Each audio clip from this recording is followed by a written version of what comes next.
You ready? The MPs warned that should the funds scandal in the Ministry of Education affect learning in schools next month, then they would push to have the House reconvened early to tackle the matter.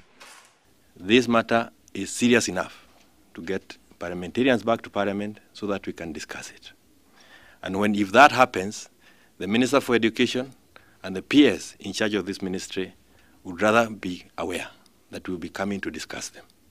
The MPs want the Education Minister and his Permanent Secretary to resign on grounds that the scandal took place under their watch. If it was in Japan, both of them would have committed suicide. Because that is big shame. To have allowed funds meant for kids in school. If it was in China, both would have been executed by the government. So what we are asking the head of state to do is to sack them. If you want to fly a flag that means political responsibility, when there is a mess like this, you must surely feel it. You must surely go home and think about it and resign.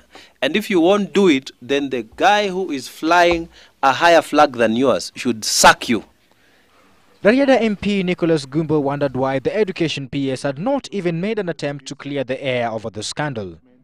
This is a man we know is known to comment even when a toilet collapses in a remote primary school in parts of this country. Why is he silent on this question of FPE, the misuse of FPE funds, if indeed he is innocent? Yesterday, the National Parents Teachers Association Union and the Kenya National Union of Teachers also called for the resignation of the minister and his PS. But so far, the minister has opted to remain defiant. Inamaanisha kwamba matumaini yako ni kwamba ni lini Ongeri atajiuzulu. That seems to be in your thought. And he too had his backers. If we just have this kind of trend coming up, that every time a junior officer is involved in a specific fraudulent activity, the minister is told to resign.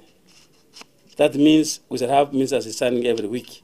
It is feared that the scandal could affect the smooth running of the free primary education program, particularly if donors withhold their contributions. Already the UK government has suspended 1.2 billion shillings meant for the education sector over the scandal.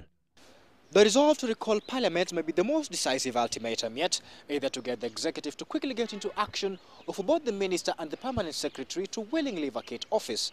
Andrew Ochieng, Citizen News at Parliament Buildings.